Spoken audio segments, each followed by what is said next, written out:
Do you ever find yourself watching people doing fitness stuff on YouTube and think, that doesn't look that hard, could probably do it myself? Last year I watched a video on the Global Cycling Network where they took their presenter, Richie, Victor, current pro cyclist, and Ward, rower and indoor rowing world champion. What sort of idiot would still think they'd have a chance against genuine athletes like that? So, my turn. I'll explain all the details in a moment, but first, let's get round one, the bike, underway. Let's do it. So what you're watching here is me riding the exact same route as used by the three pros. The route is on Zwift, the online cycling platform used by thousands of people who have all decided that the only place in the house they want to get real sweaty is in their spare bedroom or garage.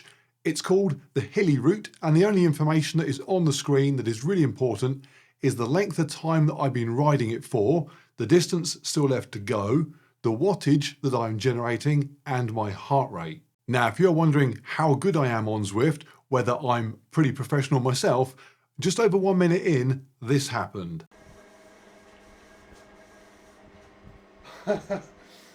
Okay, that wasn't the start.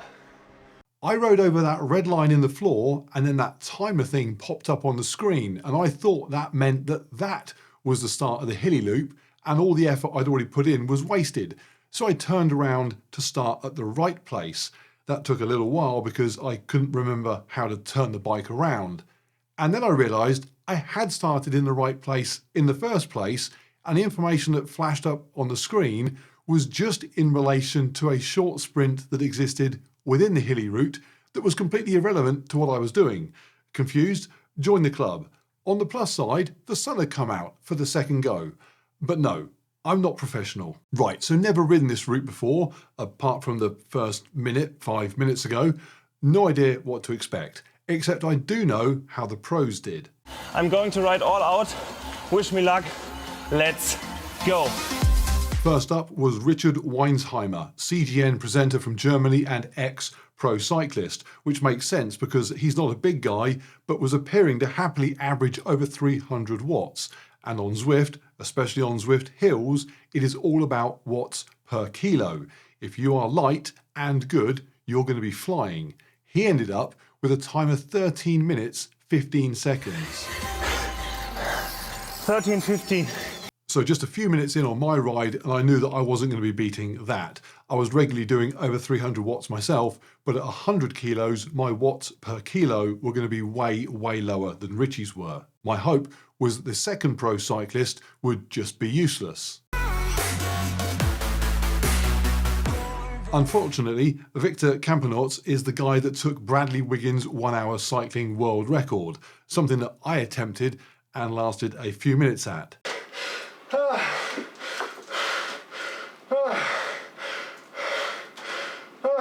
So he's pretty quick on a bike. He looks like he weighs about as much as my packed lunch, but he got round in 11 minutes 51. That is bonkers quick.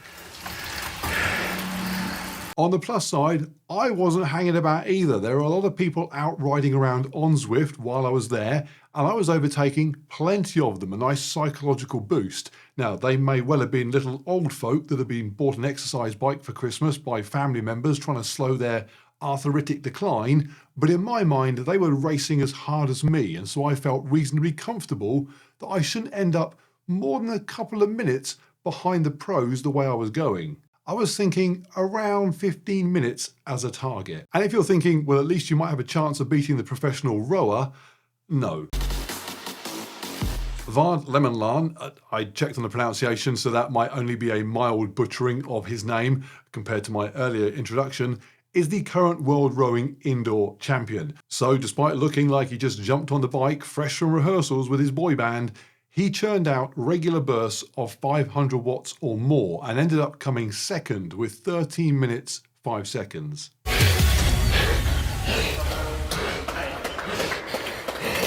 So with the opportunity lost to beat any of them, I was just desperate to get that sub 15.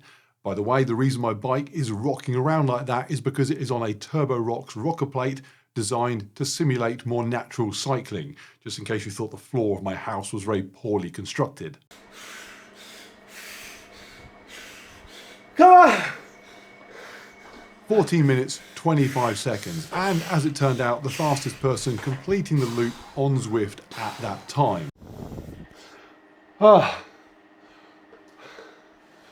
that was tough. That was tough.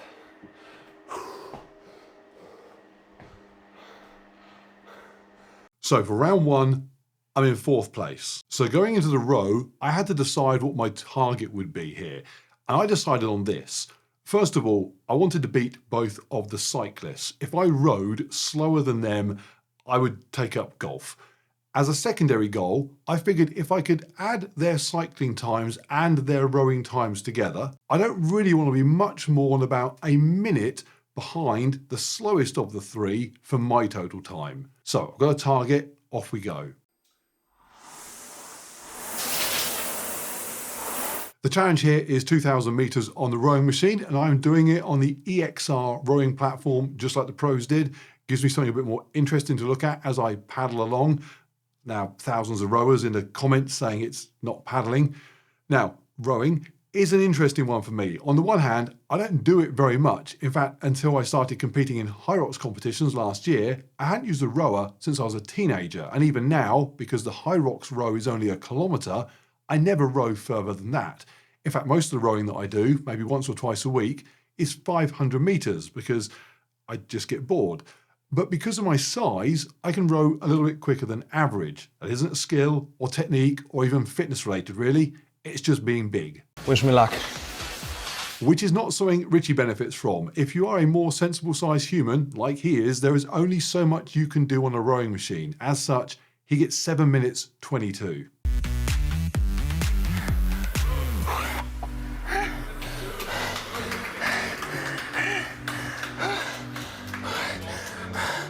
They weren't better than accepted. I'm pretty happy. So I immediately know that I'm going to beat one of their times at least. And if you're a regular watcher, you may think, well, I'm easily going to beat those times, because the last time I rode 2,000 meters, I did it in 6 minutes 24.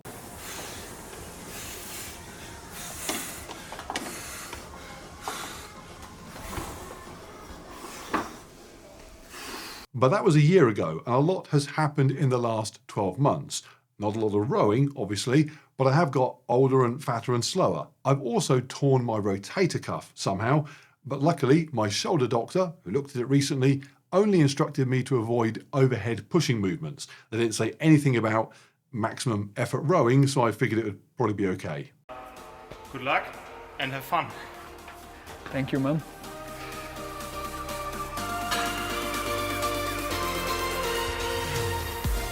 So next up for the pros was Victor, and in a really interesting demonstration of how people's genetics and training can leave them predisposed to one sporting discipline, but maybe unsuitable for another, the man who may be an unstoppable beast on a bicycle was here getting passed by ducks.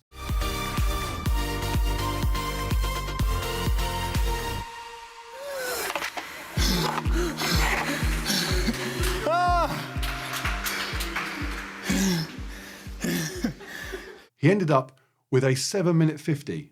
So I know I'm going to get 2 of them. And I should point out at this stage, if anybody's wondering, yes, I am rowing the morning after I did the bike ride, so about 12 hours between the 2 events. And yes, the pros did both events in the same day. If you're thinking that makes it slightly unfair, an advantage in my favour, I would point out that 2 of the guys are closer in age to my granddaughter than me, so I will happily take every unfair advantage I can get.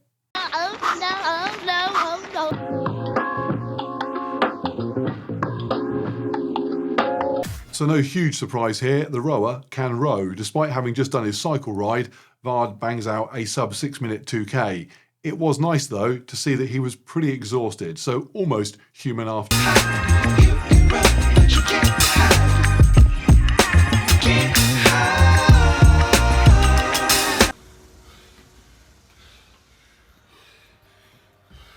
Meanwhile, my row was going, for me, pretty terribly. Because of my mangled up shoulder, every time I was pulling the handle towards me, I could feel my left hand doing most of the work and literally getting to my body before my right side.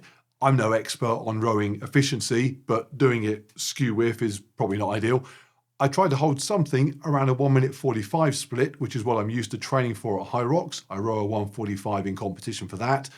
But here, not having rowed in so long and my legs still tired from the cycle ride, the shoulder hurting, it was just a pretty grim showing.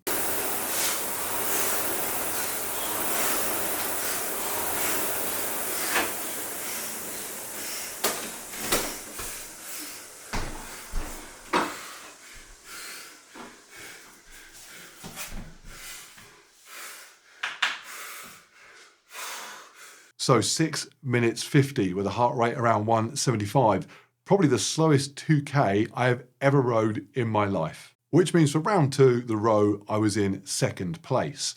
But more importantly, where does that leave me overall? So adding the times of the 2 events together gives Ward a 19 minute 3 seconds, Victor a 19 minute 41 seconds, and Richie a 20 minute 37 seconds.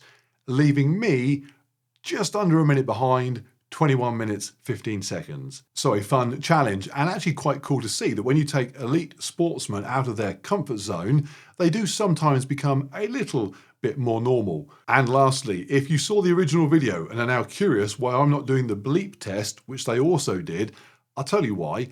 I contacted Richie and I asked him what result he got on it, because it wasn't shown on the original video. And he told me he couldn't exactly remember, but he won it with around level 14. So knowing that I can't get to level 14, I've decided that if he can't remember exactly what he got, then I don't need to do it, and we'll just call that one a tie.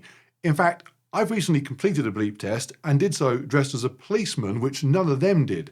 So really, I kind of win that one. Right, I will stick a link to the original video in the description so you can go and watch Richie and Victor and Ward do quite staggeringly impressive things in full. Before you do that though, drop this one a like and subscribe if you've not already done so. And I will see you on the next one if my shoulder doctor does not kill me first.